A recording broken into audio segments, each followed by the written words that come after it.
The 2025 University Tertiary Matriculation Examination has come and gone and result has been released. Controversy has dogged the results that have been released because a whole lot of candidates who wrote the exam have been kicking on the social media that the result they got is more or less like different from their expectation. And JAMB has categorically come out with statistics that 1.5 million out of over 2 million that wrote the examination could not garner 200 points. And I think that is failure for the larger proportion of the population that wrote the exam. Let me crave you this indulgence as regards this analogy. If a teacher had taught a group of students for, let's say, 3 months, that make a term or a semester, then they wrote exam and 90% of those students failed.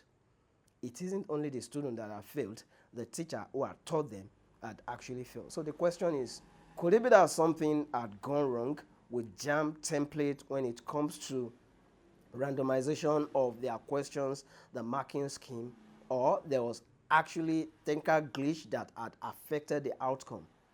That is one breath. In another breath, there is no doubting the fact that the culture of reading and learning in the polity has actually crumbled.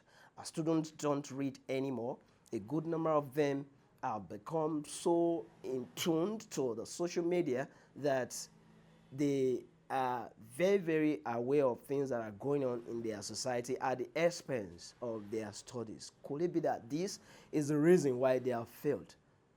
The educational system, the structure, the template, the government expectation.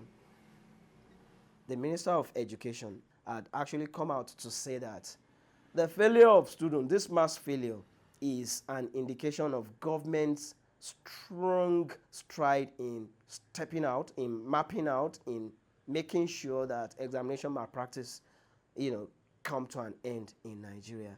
I think that it is important that we situate the blame appropriately where this mass failure issue is coming from.